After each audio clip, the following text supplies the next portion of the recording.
definitely gonna be still meeting girls online. Ew. Like, aren't you embarrassed? This is very embarrassing. Hello, everybody. Welcome back to my channel. My name is Queenie. For those who don't know me, baby, we are late in the midnight hour, okay? Late in the midnight hour. God needs to turn it around because I am tired. I can't even say it's midnight. It's 3:13. Wow. Yeah, we gotta do this one fast, okay? What's the little spiel? Like the video, subscribe and hit the bell, leave a comment down below. No, Elaine, don't rush it. Don't rush it. Don't rush it. If I'm stumbling and fumbling and if I'm missing details, just know it's because I'm tired, but I'm going to try to give it my full effort, okay? So the episode picks up where we left off with this crazy fight between Dominique and Alexis. We're going to go through the discourse that they had after this little fight, and then we're going to talk about Dominique. He pushed me, bro. I know that. But you know he did. I seen that. I seen it. I ain't did nothing. Have I flirted with you? No. You a whole female. Okay. Cut it out. Okay. You been flirting, I'm flirting. It's just a certain level that it get to that it shouldn't get to. He's going to a hotel, and he'll be back tomorrow. So if you did not know, Dominique has been in everybody's he hasn't been in mine. I wonder why that is. Come over here, sweetie. But he's been in everybody's comments, every YouTuber's comments who's reviewing the show. And he's basically saying, y'all need to chill. It's really not that deep. This is not DV. I'm not a violent person. Did anybody get sent to the hospital? No. Sex after fights like this is the best kind of sex. Just crazy stuff, okay? And then he was upset because everybody was saying negative things about him, both the reviewers and the people in the comments. So he and Alexis went on, what's that lady's name? Miss... frick. Anyways, I'll put her name here once I find it. Oh my God. So yeah, we've been friends. We was never romantically involved. Me and Neek. No, we've been friends.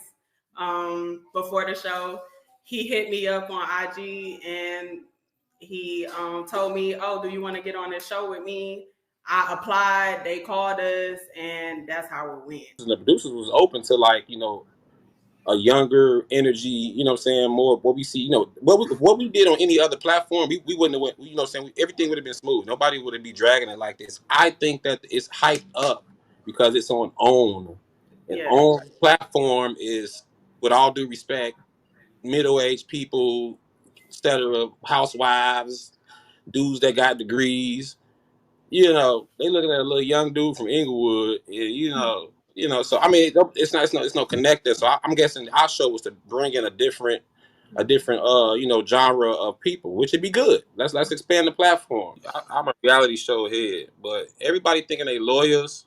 Everybody telling me about no disrespect to you, Monica. No, everybody telling me about their domestic abuse situations. I ain't never did none of that to nobody. I respect everybody, but you're stretching it, man. They went on this lady's channel and they admitted to coming on the show for clout. They admitted to faking their relationship just to get on the show. And they are saying that this fight was a natural progression because they were both drunk. However, if you fabricate the story, then the reason for the altercation happening is also fabricated. Therefore, the altercation is fabricated. Like, I'm not understanding.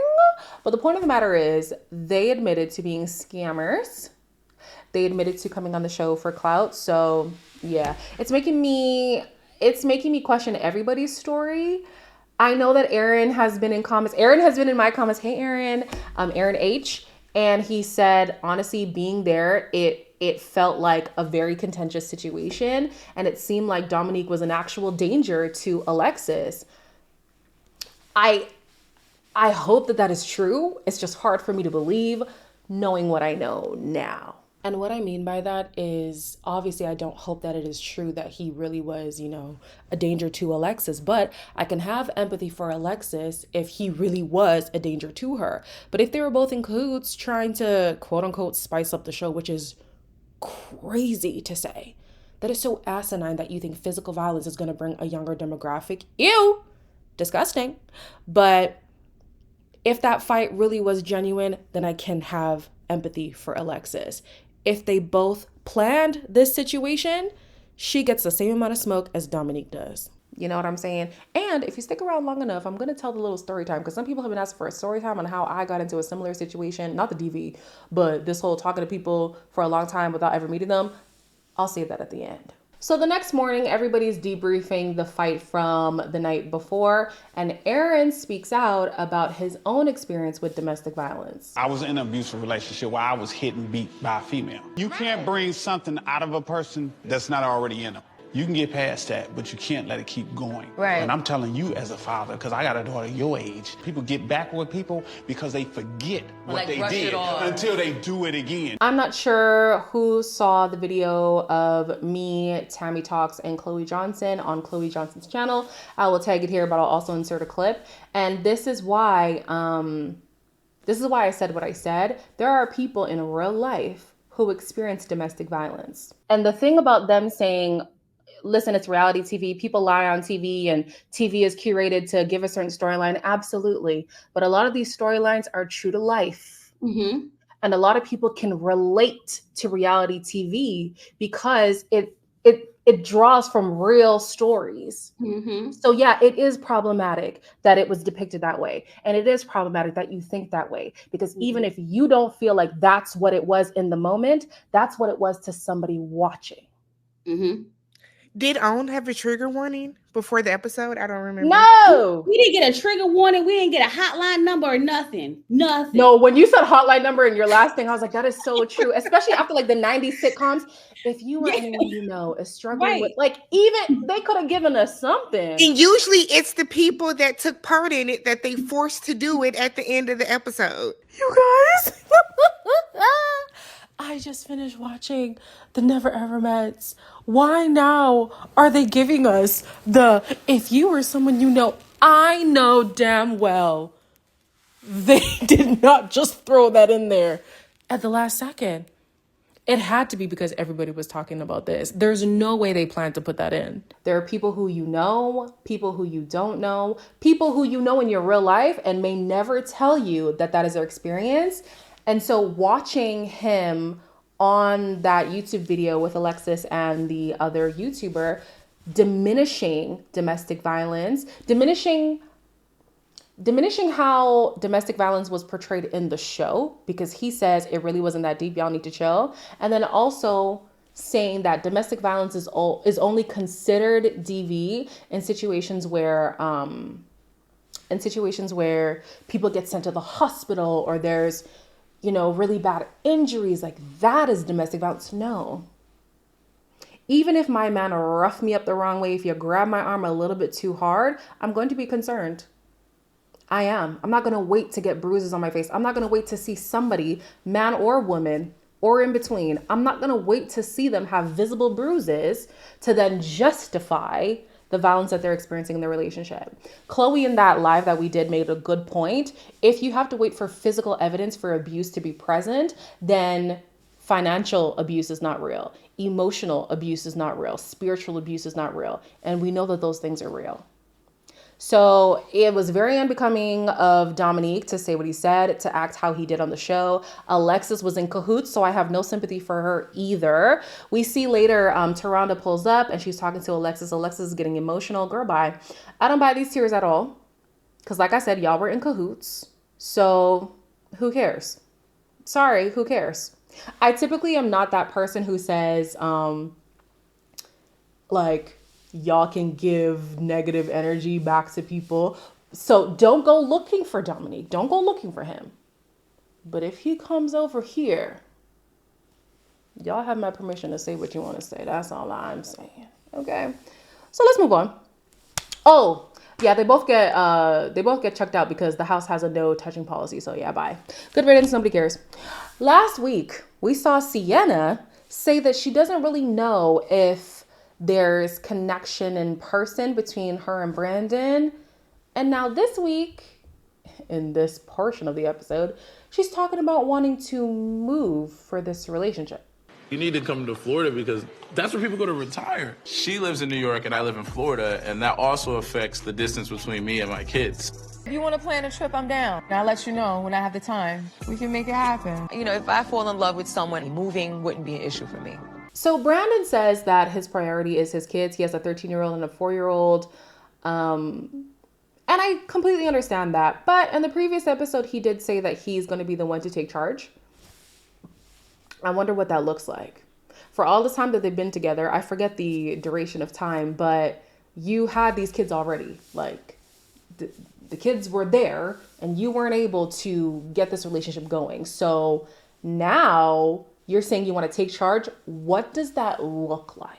I would like to hear a plan of action for him. But honestly, at this point, it's looking like Sienna isn't even attracted to him at all. So I wouldn't be putting in the work for Sienna if I was Brandon. Sandia brings up the conversation that she overheard Chris having with the boys. And his excuse is that he does not trust women. You don't think before you say something. I am the type of guy, I don't trust women. Did I not tell you that when we were back home? What's the purpose of this? Oh my God, I'm here to build trust. I'm not going to change who I am because you don't want me to say certain things. Realistically speaking, if you know that you do not trust women, why would you engage with a woman? You know, I ask myself this question all the time, and then I realize, like, men be lonely for real. Women be lonely too, but like, men be lonely for real.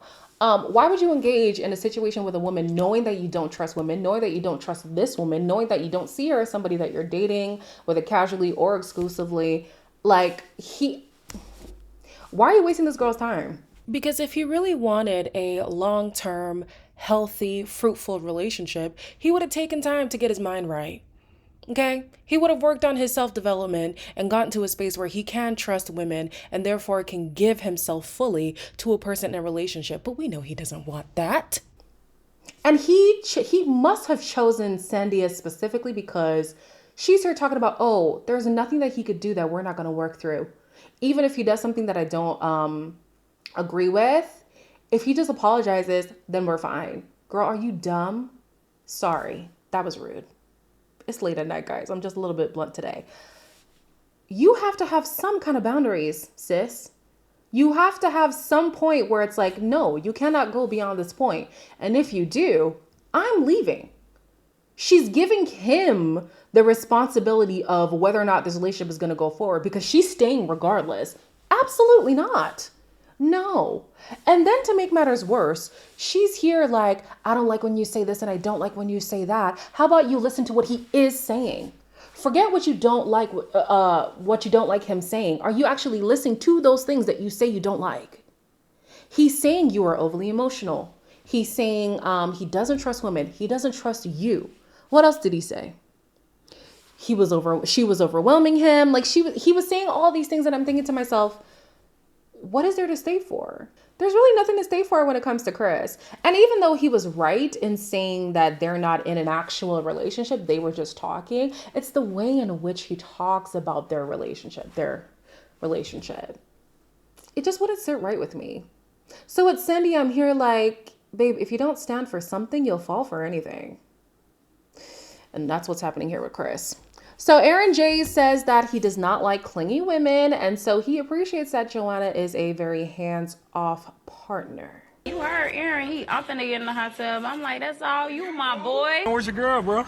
She is not with the water, G. And she's probably the first girl I've ever met who's not clingy. It's a nice little rhythm. It's not giving me no friction. Baby, she might be hands-off because she doesn't want to put her hands on you. Not in a Dominique way.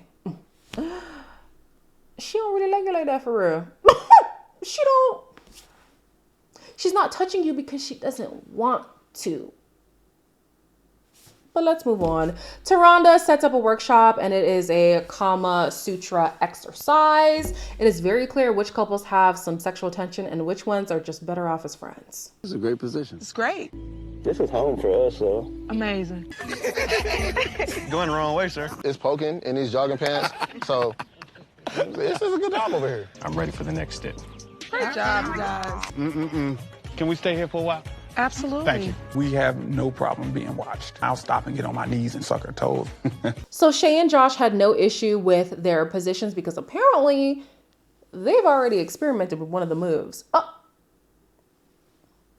Yeah, y'all had some pent-up tension for these 12 years. And can y'all come into the comments and explain what this 12 years thing is? Because we're all trying to figure it out. So y'all have been together for 12 years, but you have a 3-year-old? The people are saying one of y'all was incarcerated. Now, you don't have to admit that. That's your business. But we would like to know. Anyways, Greg looked like he was ready to take Millie down in front of everybody. The sexual tension was palpable between those two for sure. Aaron H. and Diamond, they are the pastor's kids. And if you know pastor's kids, you know they be the freakiest ones. Okay, this man talking about he would suck Diamond's toes in public. Actually, hold on. Did he expose himself? Because I swear he said he be sucking her toes even when people are watching. When? I thought y'all just met yesterday. These people are really tarnishing my name here because I promise you it is real to have talked to somebody for a long time and never met. But all these stories are starting to feel fabricated and I don't like it. Anyways, let's move on to the next couple because Joanna, she says that intimacy is an energy exchange and whatever. And I'm here like, okay, well, where's your energy for Aaron? She's not giving this man any energy. She barely talks to him. And he's here just so optimistic. And I'm thinking, I don't want to go there because it's not my place to question people's sexuality. But I do wonder, is this a beard situation? Like, what is going on between these two? Something in the milk ain't clean. And I feel like we're going to figure that out real soon. But anyways, he claims that she's making him hot and heavy. It didn't look like it. It didn't look like there was any attraction between the two of them, but let's move on. The couple that had the worst connection by far was Sienna and Brandon. The ship! Come on, let's do the ship. You just tell him what to do. No, I didn't even listen up. Nah. You seem agitated. No. You sure? I'm sure. I just feel like I'm about to turn on the TV. Wow. He is already saying he's bored, which threw my mood off. The ship just seemed like the quickest one to get into. Intimacy requires work. You chose not to work. This is when Sienna really loses me. Last week, she was one of my favorite people. This week, can't stand her. So she's saying that Brandon was bored, but even Taronda said you chose a position that was just the easiest because you didn't really want to put in the effort. And then you also directed what was going to be done instead of consulting Brandon. It looks as if you're in this relationship on your own. Why would Brandon want to put in work? Truly. He did make a joke saying, oh yeah, it looks like I'm ready to turn on the TV. But she was just plopped on top of him. It wasn't giving sexy at all. She's making it seem like she was, really, putting that thing on him, and then he wasn't reciprocating. Girl, you did nothing. You gave him no energy. There was no sexual tension. There was no desire. There was no yearn. There was no crave. There was nothing. I don't blame him for being bored in that position. And she gonna shift the blame. Girl, don't do that. Girl, do not do that. So anyways, I also have it written here that she seems like a my way or the highway kind of person, which doesn't work for healthy relationships. There has to be some level of give and take, some level of compromise, and Sienna doesn't seem like she wants to do any of that. So before, she said earlier in this episode, I'm flexible and willing to move for the right person. Now all of a sudden, she wants Brandon to move to her. Drawing back to what we were talking about, you should move to New York. I think you flip-flop on some of your answers. It literally falls all on me. Yeah, come to New York. You're the second or third person to call me inconsistent, and that hurts my feelings. You got kids by multiple people. How's that inconsistent? You have kids by multiple people. It means that you can easily break a promise. I take marriage very, very serious as well. This dude done been married, that failed. This dude got a baby mother, that failed. Have you had failed relationships? Yeah, but not marriages, though. Okay, but it still failed, though. How do you know if it's his fault to why they failed? I got divorced at 21. Sienna, girl, you are too old for this.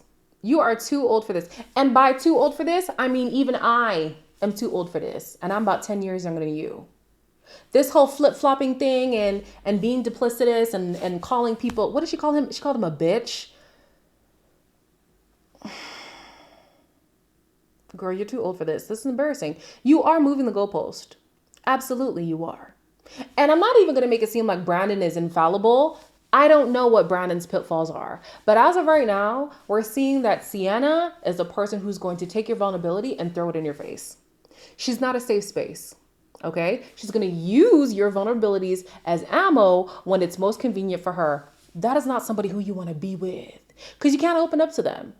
You can't be vulnerable with them. You can't be honest with them, because potentially they're going to throw it in your face. Who wants that? Why are you acting like him having multiple baby mamas is new information? Why are you acting like him being in a previous marriage is new information? You knew this.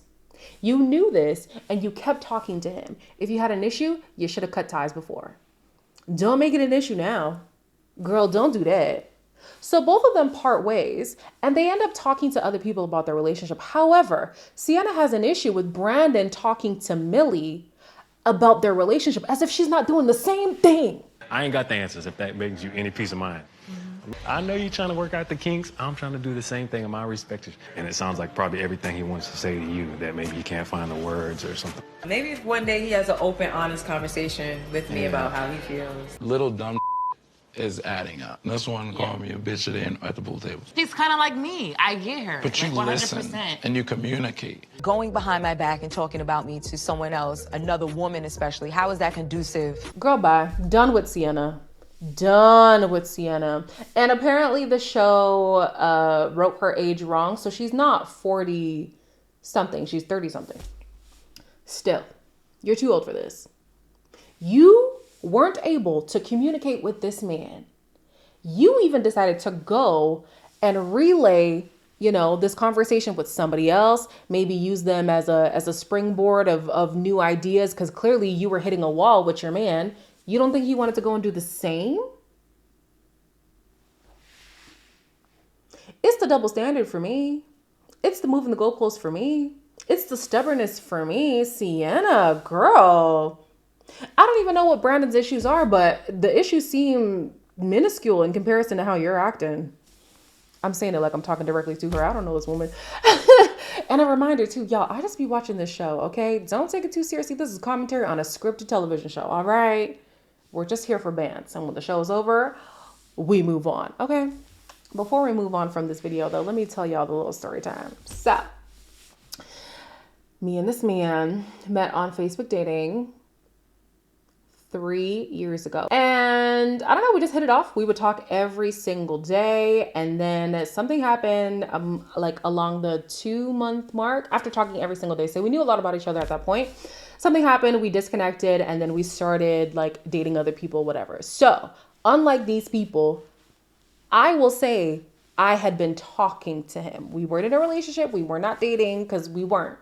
We were just trying to figure it out if we wanted to do that. At the time, he also didn't have a passport. So he's one of those old school people where he wants to be the person who comes to the woman, but he didn't have a passport at the time. He now has a passport. Look at God. When people are around me, you just gotta elevate. I'm joking. Am I joking? Not really. So some years passed and we would talk on and off like within that time. And eventually we got really consistent. And we decided, you know what, like we're just going to have to meet up. I travel a lot and I was headed to his area. So he was like, oh, well, I wasn't headed to his area, but I was headed close enough to his area that he was going to drive up to meet me there. He rented a car. He got a hotel. He paid for everything. Mind you, I had a friend. So he paid for himself, me, and the friend. Let me hop in and clarify real quick. We had this trip planned, so we bought our own tickets and had our own Airbnb, okay? He decided to tag along because, it was close enough for him to drive. I think it was about a 3-hour drive. So he drove down 3 hours to come meet me for the first time. And then he paid for, like, the food and the stuff that we did the days that we saw him. Like, that's what he paid for, We like a man who provides. We love to see it, honey. And, I don't know what's going to happen in the future. You might see him in a vlog or 2 or 3. But yeah, that's the story time. We knew each other for 3 years. We're talking for like 3 years on and off, and we had never met. That's why I was so intrigued by this show, because it happens. It really does happen. I'm not even gonna lie to you. As always, like, comment, share, and subscribe, and I will see you. Oh, by the way, if you guys actually do want to see him, he will be in the DC vlog on my second channel. My second channel is linked down below. So as always, like, comment, share, and subscribe, and I will see you in the next one.